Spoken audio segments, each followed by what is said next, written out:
Kevin's need to help all began when his elder brother Mark left the house. His brother was strong, making any near him feel safe. But he left Kevin.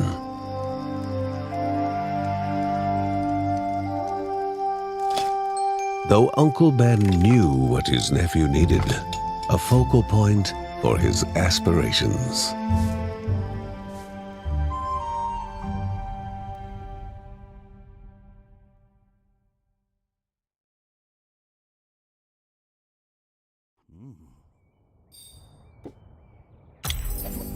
Lucy could spend hours with paper and pencil, giving life to objects she witnessed in the clouds, drowning herself in her own world, a place empty of life's trials and tribulations, away from Grandma Margaret, who was always insisting that she continue to practice her other specialty.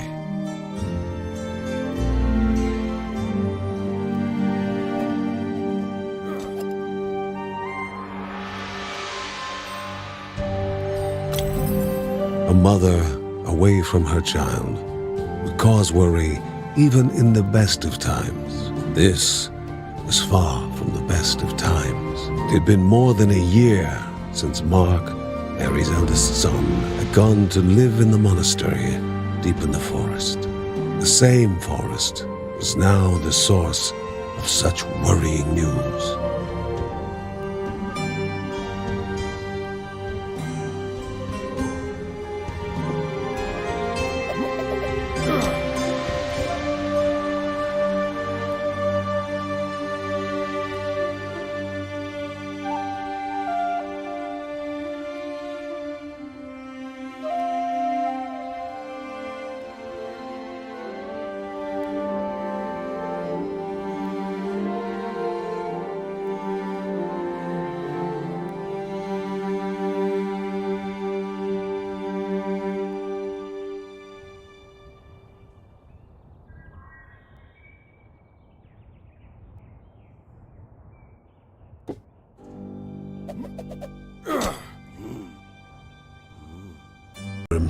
Once lost in cavern mazes, are now trapped.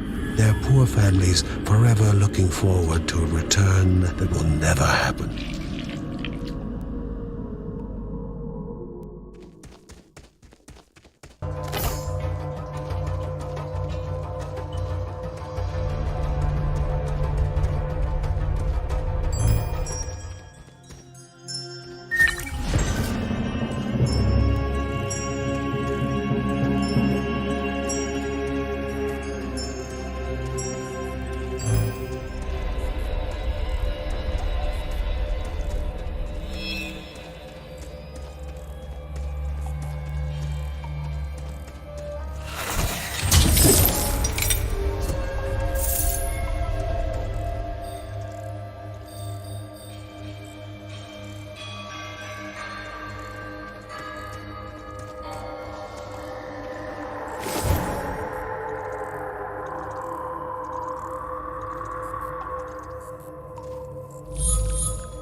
The halls of Anea, so mesmerizing in their magnificence, were to be found at the end of a long road. And a hero never knows what is waiting them at the end of a road. Moving is more important than reaching.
strange thing could have dragged Grandmother this far. The will of Rhea will flow in those still obelisks to aid the Guardians.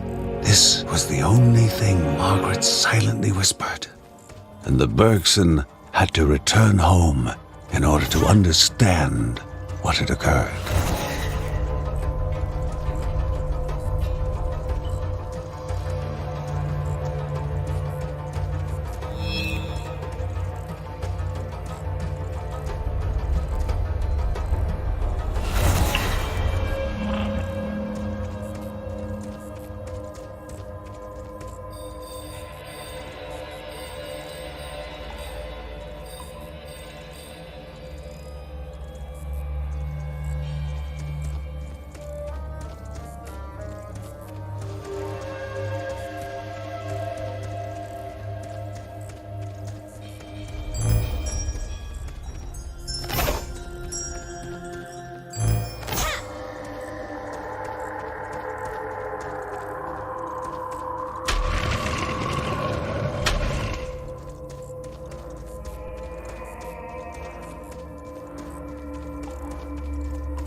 All 8 eyes studied the one so willing to walk into their own tomb.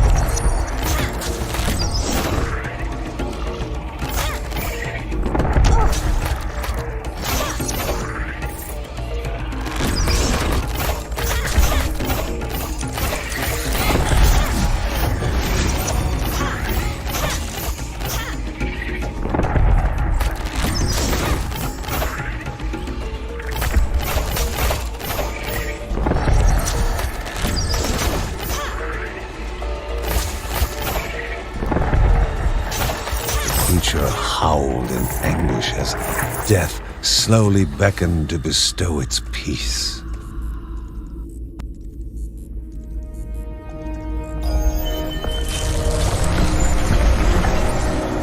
A way had opened, a step closer to the spirit at the heart of the caves, though before taking that step, caution dictated a return to home to inform the family of the newfound passage.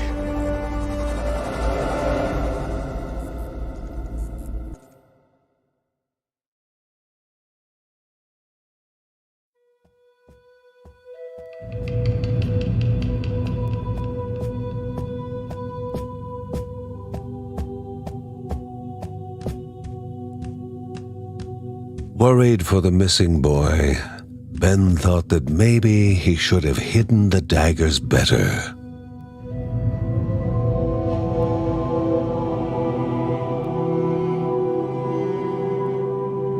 Margaret, in her wisdom, knew that nothing would have remained hidden from Kevin forever.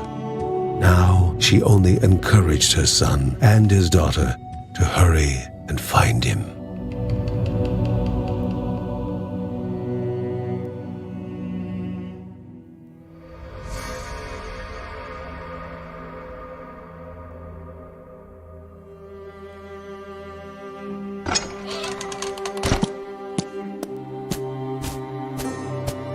Kevin returned from his saga with barely a scratch, yet he found no appreciation from his family, especially his father.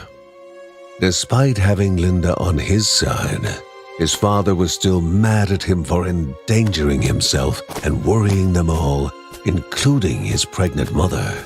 His favorite line, asking how he could be so inconsiderate. He wondered whether Uncle Ben would understand his bravery and initiative better. With his heroic act unrecognized, the young boy waited, frustrated, expecting more punishment. What Kevin had not expected was his parents' reaction. Heartened by his courage, his father was going to teach him the ways of battle, and his mother was far from the frail and always worried housewife she had seemed. A Bergson through and through, she gave him her blessing and asked only that he temper his courage with caution.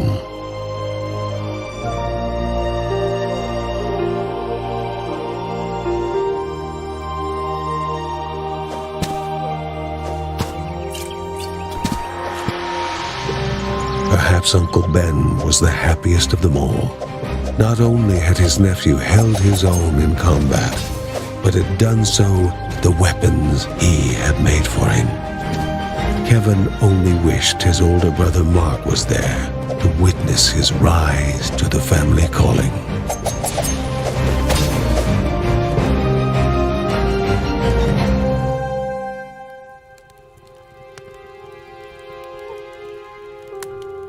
Defeated, the Spider King had been removed from the path leading to the halls of Dire, although the pestering of greedy goblins might still prove dangerous along the way. Uncle Ben was pointing out possible routes forward, speaking of the troubles pilgrims had run into in the lost trenches.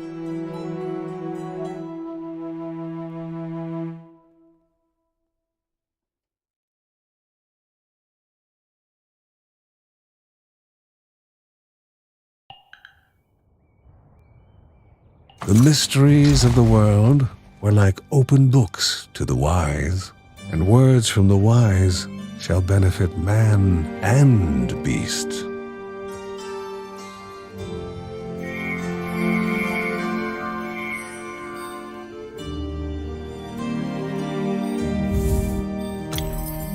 She knew where it was coming from. Her ancestors had spoken of such corruption flooding down the mountain. But Grandma Margaret wanted to know what it was and what needed to be done to destroy it.